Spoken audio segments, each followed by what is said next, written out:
Welcome to my channel Learn Science with Kiran. I hope you all will be fine.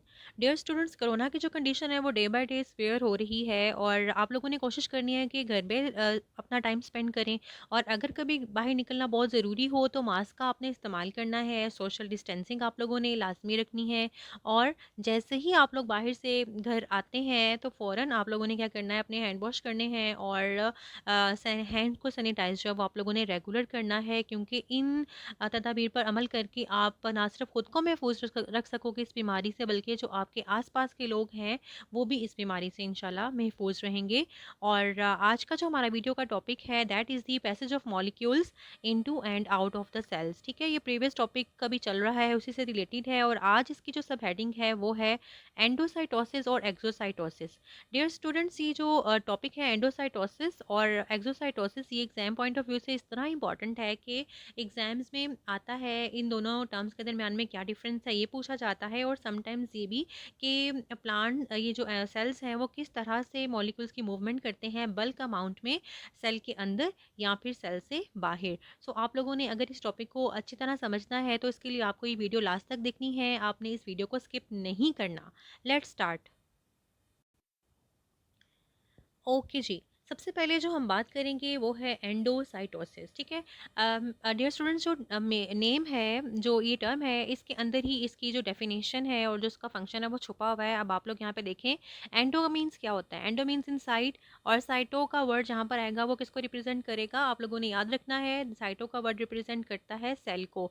So endocytosis जो है ये एक ऐसा process है जिसमें जो cellular injection you can say कि ये प्रोसेस है, इनका मतलब ही इनसाइड है। ठीक है, कि एंडोसाइटोसिस में जो बल्की मटेरियल है वो सेल के अंदर जाता है। ठीक है, और कैसे किस तरह से जाएगा कि infolding of cell membrane होगी, और कोई भी जो मटेरियल जो सेल के बाहर मौजूद है वो सेल मेम्ब्रेन की इन फोल्डिंग से उसको इन फोल्डिंग करके वो सेल के अंदर चला जाता है और फिर वो सेल का पार्ट बन जाता है।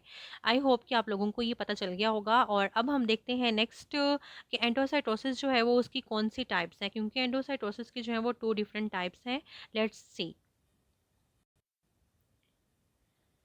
एंडोसाइटोसिस की जो 2 टाइप्स हैं वो है फेगोसाइटोसिस एंड पेनोसाइटोसिस। ठीक है, यहाँ पर आप लोगों ने याद रखना है कि एंडोसाइटोसिस तो आप लोगों को पता है कि सेल के बाहर से अगर कोई मटेरियल मेम्ब्रेन को फोल्ड करके सेल के अंदर जाता है और सेल का पार्ट बन जाता है, वो तो एंडोसाइटोसिस हो गया। ठीक है, अगर तो जो बाहर वाला मटेरियल है अगर वो सॉलिड फॉर्म में होगा, ठीक है, तो उसको हम कहेंगे, और वो सॉलिड मटेरियल सेल के अंदर जाएगा तो उसको हम कहते हैं फेगोसाइटोसिस, और आप इसको सिंपल वर्ड में कह सकते हैं सेलुलर ईटिंग। ठीक है, और बस एक और बात यहाँ पर जो आप लोगों ने मेंशन करनी है वो ये कि अगर सॉलिड मटेरियल जो है वो सेल के बाहर से सेल मेम्ब्रेन को फोल्ड करके सेल के अंदर जाएगा, इस प्रोसेस को हम कहेंगे फेगोसाइटोसिस। ठीक है, और पिनोसाइटोसिस जो है वो इसके ऑपोजिट है।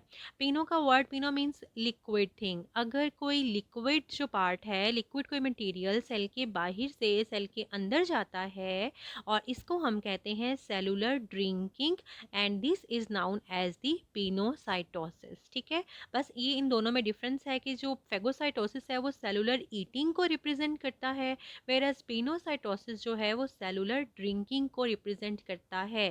क्योंकि फेगोसाइटोसिस में सॉलिड मटेरियल सेल के अंदर जाएगा, दैट्स वाई हमने सेलुलर ईटिंग उसको कह दिया।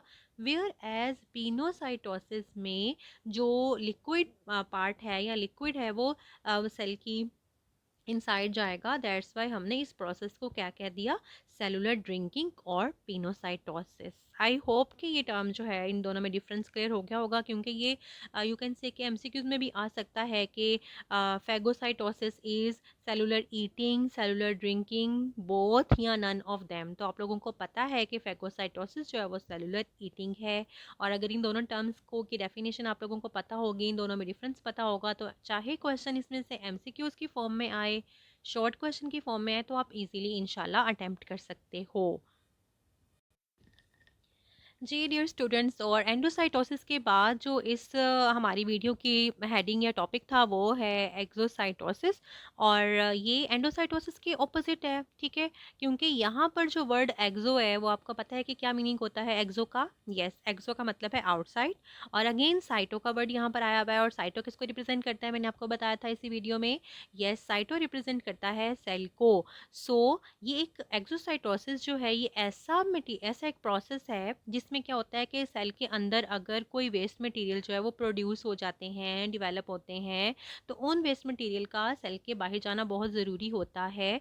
तो ये जो प्रोसेस है इसमें गेट रिड ऑफ जो सेल है that get rid of waste material, ठीक है, उस वेस्ट मटेरियल को सेल से बाहर निकाल देता है। और this is the exocytosis. I hope कि आप लोगों को एंडोसाइटोसिस और एक्सोसाइटोसिस में जो डिफरेंस है वो क्लियर हो गया होगा। और आपको पता है कि किसी भी टॉपिक को अगर हम डायग्राम की मदद से समझें या समझाने की कोशिश करते हैं तो वो ऑब्वियसली ज़्यादा अच्छी तरह समझ आती है। तो आओ अब मैं आप लोगों को ये टॉपिक समझाऊंगी डायग्राम की हेल्प से। सो आप लोगों ने इस वीडियो को देखना है। डियर स्टूडेंट्स, इस वीडियो से पहले मैंने जो वीडियोस इसी टॉपिक से रिलेटेड डाली हैं अपने चैनल पे, जिसमें डिफ्यूजन है, फैसिलिटेटेड डिफ्यूजन है, ऑस्मोसिस है, एक्टिव ट्रांसपोर्ट है, तो आप मेरे चैनल को विजिट करें और उन वीडियोस को भी देखें, क्योंकि वो जो टॉपिक्स हैं वो इसी टॉपिक से रिलेटेड हैं and that's very important from exams point of view.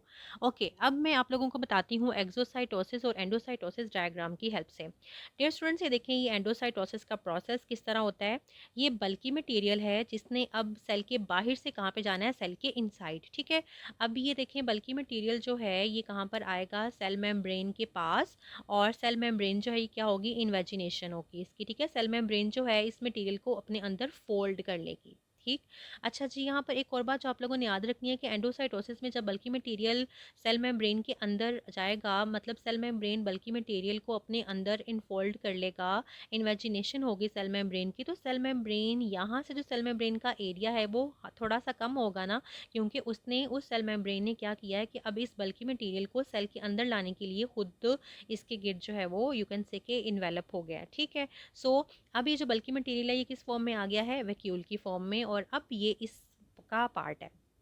आपको पता है कि जो food vacuole you can say कि ये वैक्यूल जो है ये इसके अंदर फूड है ना, so this vacuole will be known as the food vacuole, ठीक है डियर स्टूडेंट्स। और अब क्या होगा कि इस फूड वैक्यूल के अंदर जो फूड मौजूद है उसकी ब्रेक डाउन होगी, और जो यूजफुल मटेरियल होगा that will be used by the cell, और जो वेस्ट मटेरियल होगा जिसकी अब सेल को बहुत मतलब यू कैन से कि इंपॉर्टेंस उसकी सेल के लिए नहीं है, तो उस मटेरियल का क्या होगा, सेल से बाहर निकलना बहुत ज़रूरी है। तो अब ये जो बल्की मटेरियल है जिसको अब यहाँ से कहाँ जाना है, सेल से बाहर, ठीक है। तो ये अगेन इसके गिर्द देखें, ये वेसिकल की फॉर्म में या वैक्यूल की फॉर्म में आएगा, ये सेल मेम्ब्रेन के करीब आएगा। और ये जो बाहर वाला पार्ट है ये वाला, ठीक है, जिसको आप मेम्ब्रेन कह सकते हैं, ठीक है, ये मेम्ब्रेन जो है इस मेम्ब्रेन के साथ आकर अटैच हो जाएगी, और जो एक्स्ट्रा मटेरियल है जिसकी सेल को ज़रूरत नहीं है वो सेल से बाहर चला जाएगा। और जो मेम्ब्रेन का पार्ट इसमें मतलब यू कैन से कि एंडोसाइटोसिस में जो मेम्ब्रेन का पार्ट जो है वो लॉस हुआ था, इसमें वो मेम्ब्रेन का पार्ट जो है दैट विल बी गेन्ड, ठीक है। मतलब दोनों टॉपिक्स एक दूसरे के क्या हैं, ऑपोजिट हैं। सो इस तरह से एंडोसाइटोसिस और एक्सोसाइटोसिस का प्रोसेस जो है वो सेल में होता है। आई होप कि आप लोगों को ये टॉपिक क्लियर हो गया होगा। और डियर स्टूडेंट्स, अगर तो पहली दफ़ा आप मेरी वीडियो को देख रहे हैं और आपको ये वीडियो मेरी पसंद आई है तो लाइक आपने लाजमी करना है, कमेंट भी आपने करना है, क्योंकि इससे जो है वो इनकरेजमेंट मिलती है। और आपने अगर चैनल पे न्यू है तो सब्सक्राइब लाजमी करें। थैंक्स फॉर वॉचिंग, और अपना बहुत ख्याल रखें और पेपर्स की तैयारी जो है वो आप जारी रखें। Thank you.